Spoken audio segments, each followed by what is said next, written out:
Hello, my name is Geogen and welcome back to World of Tanks. We're on center stage once again, and this time we're watching the efforts of Striker and his platoon mate, Guys W Mustang in his T-62A.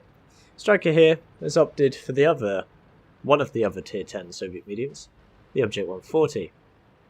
Now, just to do a very brief comparison to the two vehicles, because some people want to know that, even though it's been done already by other people. Object 140 has worse turret armor but better gun depression, similar speed, maybe a little bit better, or perhaps about the same in terms of ground resistances. I don't actually know. T-62A on the other hand has a really good turret, has very little weaknesses in the form of cupolas or turret roof armor, and has slightly less gun depression. But they both have the same gun, which is 100mm, and they both fire at the exact same rate of fire, or rounds per minute. So 264 pen with its APCR standard on tier 10 mediums, which, as you can see against IS-3s, when you don't shoot them in the turret, Striker, is pretty good. 390 damage there on the what's it called? The AT-15. There it is, the AT-15. And you can see this guy is pushed up far too aggressively in a tier 10 game, and he goes down.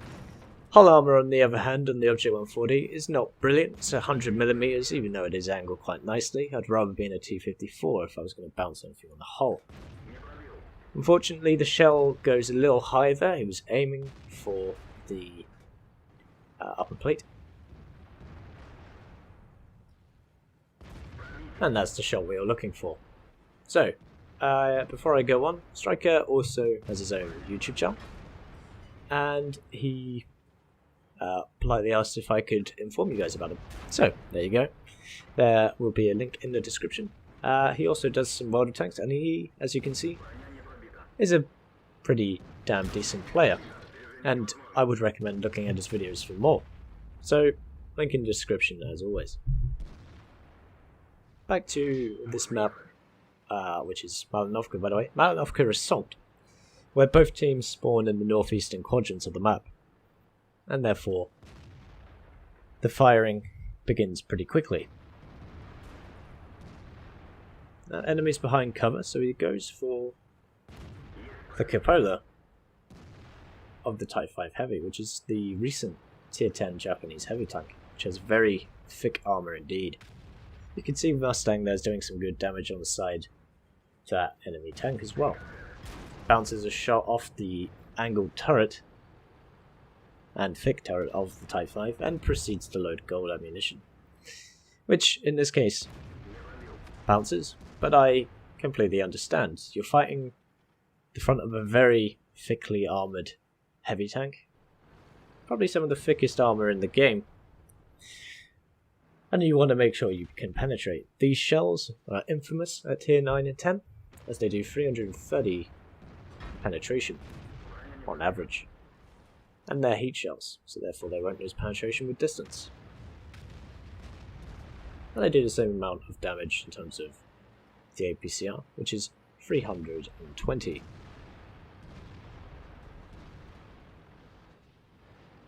Time to relocate, and this is a M41.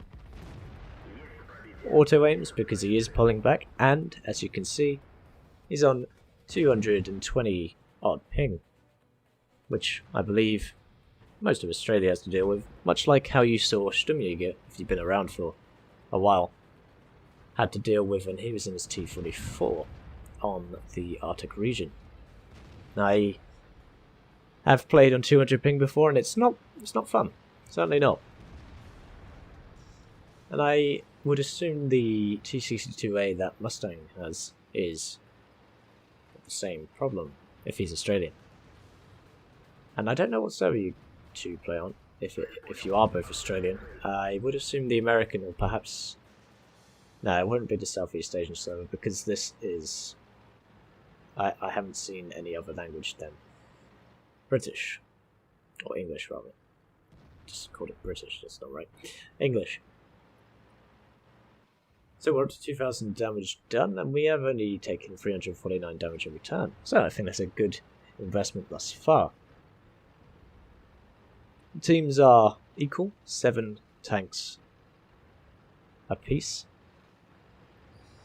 However, this Batchat has been spotted, and you saw he fired there, and I think that was his last shell, because as you can see, he turns his turret, but he's running, and when a Batchat is reloading, it's as good as useless. And when you have an Object 140 with a great rate of fire, and I think it's about 5.5 second reload, you can just eat this guy for lunch. Batchat isn't going to be bouncing any shots anytime soon. Takes a bit of ramming damage, but secures 1,600 damage on that fella. Now up to 3,600 damage done. And there's the artillery. Remember that guy, as he'll come up later on. Teams are very equal still, 10-9. And there's a 215B-183 Tier 10 British tank destroyer, exposing his side, which he plants a shell into. Remember him as well. So it's 10-10, the game is pretty close, 4,000 damage done, 2 kills.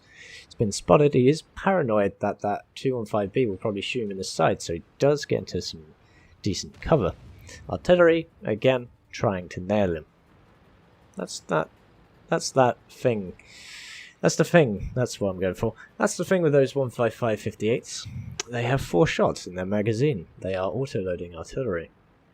Probably one of the worst artillery to deal with, if you don't know where they are, and you've been tracked in a heavy tank in the middle of the open. Guy W Mustang in his T62A, unfortunately goes down. So, it's 3 versus 5. T125, blazing away, but he is alone, and we are still spotted, I think. For a shot. There it is, T61, Type 61. M21 manages to remove him from the game. However, that T125 is not looking too healthy. And that Leopard 1 takes him down. Very strong player statistically. So, it's now 2 versus 4. Let's see what Striker can do here. He's been keeping mobile, he's been keeping moving. You can see the mobility of these tier 10 Soviet mediums is very nice.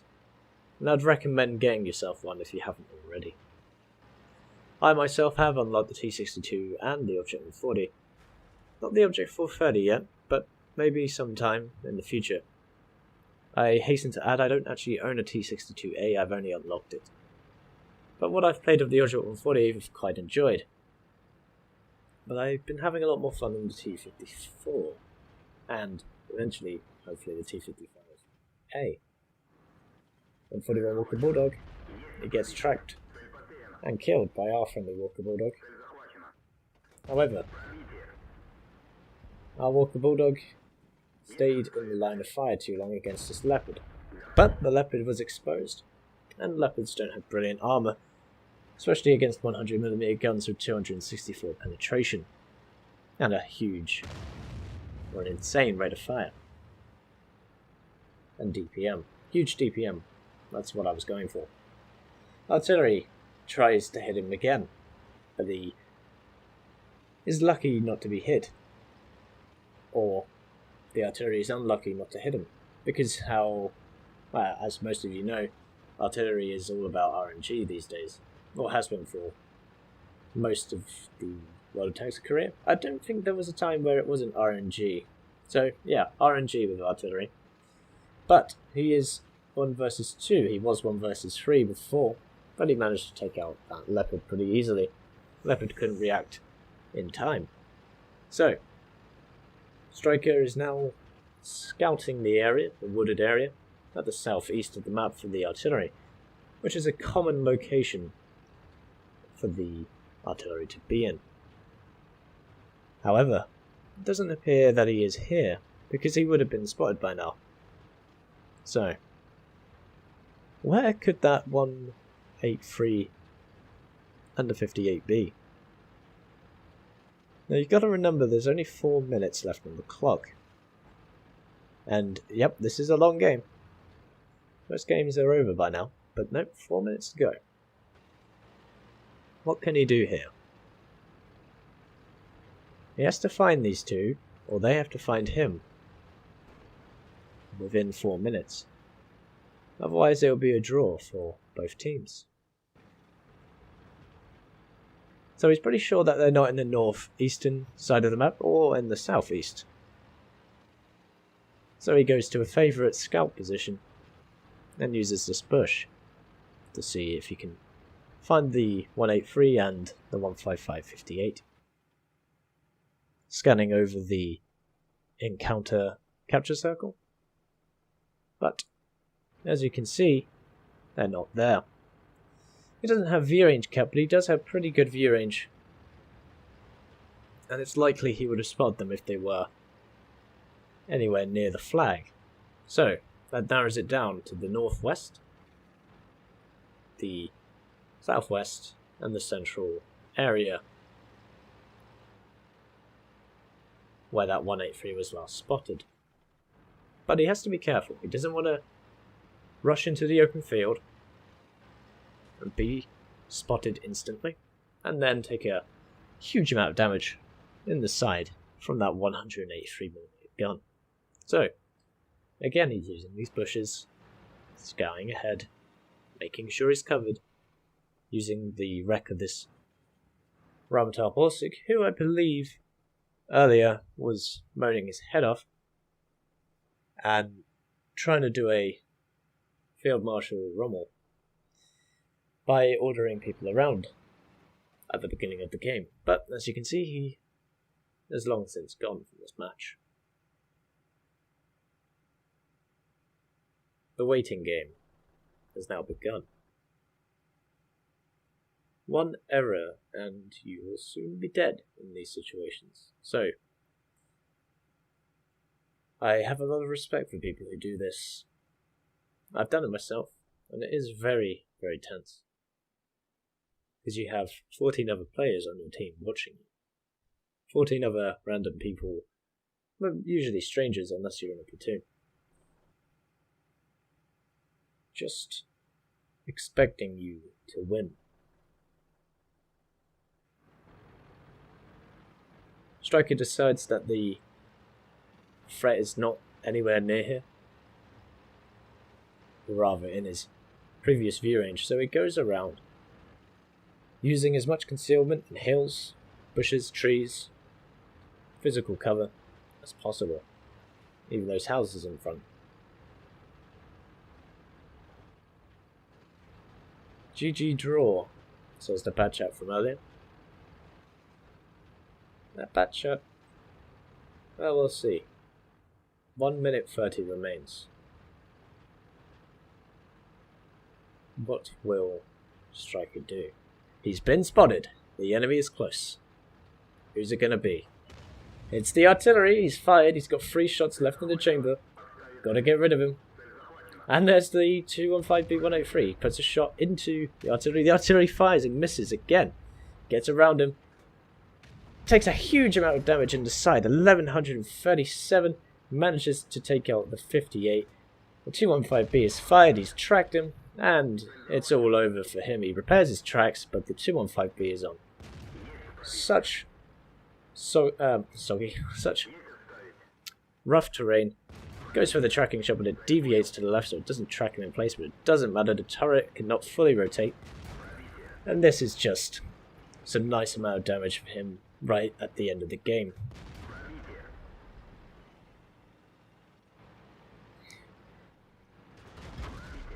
He's run out of APCR, he's now firing heat ammunition. And that is game over. 7,447 damage done, 5 kills, and a secured game. An excellent replay. It showed you that you have to be careful. It showed you how you have to don't rush into things, especially when you're in a 1 versus 3 scenario. And if you do that, then you can come out on top and win the game. He was very lucky that the artillery didn't hit him, and he was quite lucky that the 215B was firing AP rounds rather than those horrible Hesh rounds, because even though the horrible Hesh rounds have 210 penetration, the Object 140 side armor is much less than 210, and if he was firing those Hesh rounds, he would have died then and then, most likely. So, Striker, thank you for sending that in, and that was very enjoyable to watch. It was quite a long game, and those games generally have some generally have some tense scenarios in them, much like this one. So, well played, and let's take a look at your post-game stats. So here we are with Striker's post-game stats. Object 140, 7k, 1 versus 3 win. Couldn't have summed it better up myself. Right. So, even though he did 7,000 damage, secured the game, it was only a first class. Well, only a first class. A first class is still nothing to be ashamed of at all. Bruiser, duelist, fighter. Fire for effect, 105,000 credits earned. Although it is a premium account, but still 70,000 in a tier 10 with a standard account is amazing. 3,656 experience earned times 2, but still, that is a very healthy amount of experience and a high caliber, unsurprisingly. As you can see here, this is what he did damage-wise to the enemy. Problem I had with one of the players, the Batchat, I think, if it's the only Batchat. Yeah, that Batchat who he killed during the game, he was like, there's 215B, he doesn't know what he's doing. And I agree, the 215B was out of position, but if you're in a Batchat and you're reloading, you should have probably ran away a bit quicker than that. But then again, I can't really fault him too much, because the object is very fast and he came out of nowhere. Striker, this is. Anyhow, 7,447 damage done, 5 kills, 1,219 base experience in a tier 10, that's very good to see indeed. And if we order it by damage, that's more than double the amount the T125 did. Guy Mustang also did 2,200 damage before he went down, so he contributed quite well. On the enemy team, this Leopard did some decent damage, along with the Type 61, as well as several other players. So, here is the stats screen. I need to make this slightly bigger so you can all see. There we go. Shots fired, 38, 33 connected, and 25 penetrated. So, not a bad amount of work done. Although a lot of the rounds didn't penetrate, most of them did connect, only 5 missed, so it doesn't matter at all. Still managed to secure 7,500 damage though, and some, almost 2,000 of which from more than 300 meters away. Damage blocked was 1,220, took several shots in the turret. Don't shoot this thing in the turret unless you can overpen its roof armor, or if you're shooting down on it. 1 enemy vehicle spotted, 9 enemies damaged and 5 destroyed. My voice is going slightly. 193 damage done, 6 kilometers traveled, because he had to go hunting. Breakdown of credits. 20,000 spent on repairs because that 215B103 hit him for quite a lot of damage. And 56,600 credits spent on ammunition. Of course, he did fire a few heat rounds, but he had to expend all of his APCR in order to win this game, so that's nothing to be surprised about. And he made 28,000 profit in that game. Standard account, however, he would have only made, well, he wouldn't have made any, he would have lost money on that game, even though he did so much damage. So, and you can see his breakdown of experience, and the battle lasted almost the whole 15 minutes. So, that was Striker with Striker 0690. I forgot to say the number 0 there. But anyway, Striker in his Object 140 on Malinovka Assault. Very well played. Thank you for sending it in. I hope you enjoyed watching the game. I enjoyed making it. Making the video rather, not making the game. I don't work for Wargaming. So yeah, if you did enjoy the video, please be sure to give it a like down below and possibly share it with your friends by hitting the share button, if you'd be so kind. Of course, no one has to. So, as always, I've been Geogen, this has been World of Tanks Center Stage with Striker and his LJ140, and I'll see you chaps and chapettes in the next one.